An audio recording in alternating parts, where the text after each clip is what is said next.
ایک مٹھ نہیں ہونا چاہیے، کیونکہ ہمارے پاس تو ایمان کی قوت ہے. ہم تعداد میں تھوڑے بھی ہوتے ہیں تو تاریخ گواہ ہے کہ ہم جیت جاتے ہیں، فتح یاب ہوتے ہیں، اللہ تعالیٰ ہمیں فتح دیتا ہے. لیکن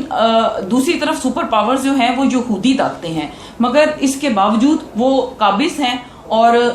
لفظوں کی حد تک یا بیان کی حد تک جو صدر ٹرمپ ہیں ان کے بیانات آتے ہیں کہ جی میں ایک بار پھر ثالثی کی وہ کرتا ہوں. تو آپ کیا سمجھتے ہیں کہ ان کا تو وہاں اسلحہ بک رہا ہے؟ کیا وہ واقعی ثالثی چاہیں گے؟ کیا وہ واقعی چاہیں گے کہ مسلمان کا خون جس طرح بہہ رہا ہے، جس طرح مسلمان ذبح ہو رہے ہیں، جس طرح مسلمانوں کو قتل عام ہو رہا ہے، اور جس طرح کرفیو آپ دیکھیں ایک ماہ سے زیادہ ہو چکا ہے، آپ کیا دیکھتے ہیں کہ کرفیو کب تک اٹھے گا؟ اور کرفیو کے بعد ہمیں اپنے کشمیری مسلمان بہن بھائی کس حالت میں ملیں گے؟ اور ایک بات میں یہ بھی چاہوں گی، اس کی بھی نشاندہی کیجئے کہ جو بین العالمی ہیومن رائٹس کی تنظیمیں ہیں وہ کہاں سوئی ہوئی ہیں؟ جی، اس میں جیسے آپ نے امریکن صدر ٹرمپ کی بات کی کہ انہوں نے ایک دفعہ پھر یہ کہا ہے کہ میں ثالثی کے لیے تیار ہوں، تو پوری دنیا جانتی ہے کہ جب انہوں نے پہلی دفعہ یہ کہا تھا اور وزیر اعظم پاکستان دورہ کر کے آئے تھے امریکہ کا، اور بہت خوشیاں منائی جا رہی تھی کہ یہ بہت بڑی کامیابی ہے کہ ٹرمپ نے اپنا تعاون پیش کیا ہے، تو اس تعاون کا نتیجہ پوری دنیا نے دیکھ لیا ہے کہ ان کی ثالثی کا جو کہنا تھا اس کے بعد انڈیا نے یہ آرٹیکل ختم کر دیا ہے. تو اب ہم تو یہ سمجھتے ہیں کہ اگر دوبارہ ٹرمپ نے یہ کہا ہے تو دوبارہ پھر اس کاز کو اور زیادہ نقصان پہنچایا جائے گا. اور کبھی بھی یہ بالکل ایسے ہی ہے جیسے ماضی میں ڈو مور کہا جاتا تھا. جی بالکل. اور ہمیں نہیں لگتا کہ کبھی بھی امریکہ اس ایشو پہ حکومت پاکستان یا کشمیریوں کا جو موقف ہے اس کی حمایت کرے، وہ ہمیشہ انڈیا کا ہی ساتھ دیں گے.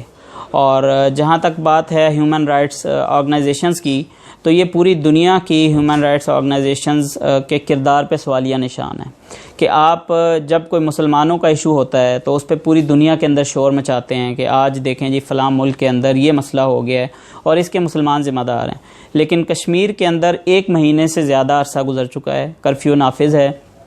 اور پوری دنیا جانتی ہے کہ وہاں لوگ مر بھی رہے ہیں، لوگوں کے اوپر ظلم کے پہاڑ توڑے جا رہے ہیں، تعلیم سے بچے محروم ہیں، اور جتنے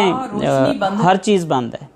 بند ہے. اور آپ تصور نہیں کر سکتے کہ آج کی دنیا کے اندر ایک ایسی آبادی ہے کہ جہاں پر 80-90 لاکھ لوگ بستے ہیں، اور وہاں پر یہ ساری فیسلٹیز نہیں ہیں، اور وہاں اس جگہ کو جیل بنا دیا گیا ہے، بلکہ جیل سے بھی بدتر سچویشن ہے، جہاں پر لوگوں کے پاس نہ ٹیلی فون کی سہولت ہے، نہ وہ پوری دنیا سے کنیکٹ ہونے کے لیے کسی بھی طرح کا میڈیم استعمال کر سکتے ہیں. تو اس کی کوئی مثال دنیا کے اندر موجود نہیں ہے. اور ساری ہیومن رائٹس کی organisations, United States of organisations سمیت اس کے ذمہ دار ہیں کہ وہ اس کرفیو کو بھی ختم نہیں کروا پا رہے. اور انڈیا جو ہے وہ پوری دنیا کے سامنے سب سے بڑی جمہوریت کا دعوے دار بھی ہے، لیکن سب سے بدترین ڈکٹیٹرشپ کا مظاہرہ اس وقت انڈیا کے اندر ہو رہا ہے. تو اس لیے ہم تو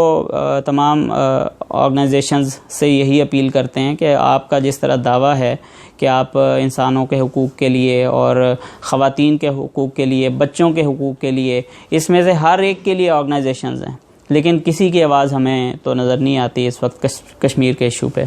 جی اچھا، اب آپ کی اس پریس کانفرنس جو آپ نے پہچان پاکستان اور ایجوکیشن تعلیم کے حوالے سے کی ہے، تو آپ سمجھتے ہیں کیونکہ یہ جو ہماری موجودہ گورنمنٹ ہے یہ جب اپوزیشن میں تھی تو یہ بہت زیادہ اسٹرانگ اپوزیشن تھی جی، لیکن اس طرح یہ ڈیلیور نہیں کر سکی، کیونکہ انہوں نے کہا تھا کہ ہم سرکاری زبان جو اردو ہے اس کو رائج کریں گے، اس کو امپلیمنٹ کرائیں گے اور یکساں نصاب تعلیم ہوگا، جبکہ اس کی طرف بات ہی نہیں کی گئی. جی بالکل. اس حکومت کے 2-3 بڑے دعوے تھے جی تعلیم کے حوالے سے. ایک تو یکساں نظام تعلیم کا دعویٰ تھا، اردو زبان کا دعویٰ تھا، اور تعلیمی بجٹ بڑھانے کا دعویٰ تھا. لیکن ان سارے دعووں کے بالکل متضاد کام کیے گئے ہیں. موجودہ جو بجٹ پیش ہوا ہے گزشتہ مہینوں میں، اور اس حکومت کا پہلا بجٹ تھا، اس سے یہ بالکل نظر آیا ہے ساری دنیا کو، پاکستان کے طلباء کو، کہ بجائے تعلیمی بجٹ میں اضافے کے 20 ارب روپے کی کمی فیڈرل گورنمنٹ نے کی ہے. اور ایچ ای سی نے جو بجٹ ڈیمانڈ کیا تھا گورنمنٹ سے وہ 110 ارب روپے تھا، جس کے اندر 50 ارب روپے کی کمی کی گئی ہے. اور اس بجٹ سے اب یہ ہوا ہے کہ خود HEC کے چیئرمین نے یہ کہا ہے کہ ہمارے پاس کوئی حل نہیں ہے کہ ہم فیسوں میں اضافہ کریں،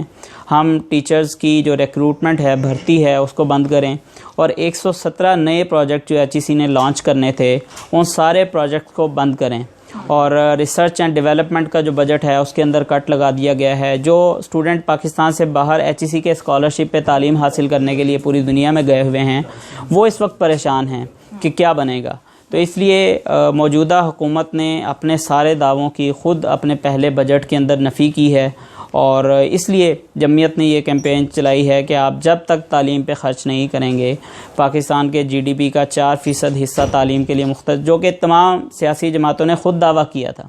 پاکستان تحریک انصاف ہو یا کوئی سیاسی اور جماعت ہو، ان ساری جماعتوں نے یہ دعویٰ کیا تھا اپنے منشور کے اندر کہ ہم 4 سے 5% بجٹ تعلیم کے لیے خرچ کریں گے، لیکن یہ 2% سے نہیں بڑھ سکا،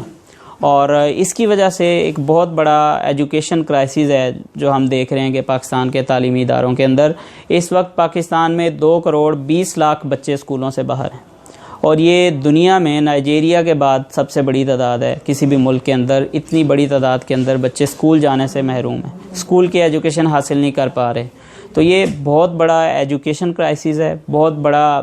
ہیومن کرائسس ہے ایجوکیشن کا نہ ہونا، اور یہ کبھی بھی حل نہیں ہو سکتا جب تک آپ تعلیم کو وسائل نہ دیں۔ بہت شکریہ،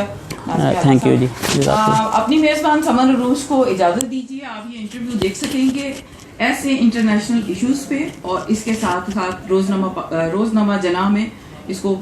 پڑھ بھی سکیں گے۔ ملیں گے کشمیر فائل کے اگلے انٹرویو میں نیکسٹ ایکسکلوسیو پرسنالٹی کے ساتھ، تب تک کے لیے اپنا بہت خیال رکھیے، اللہ حافظ۔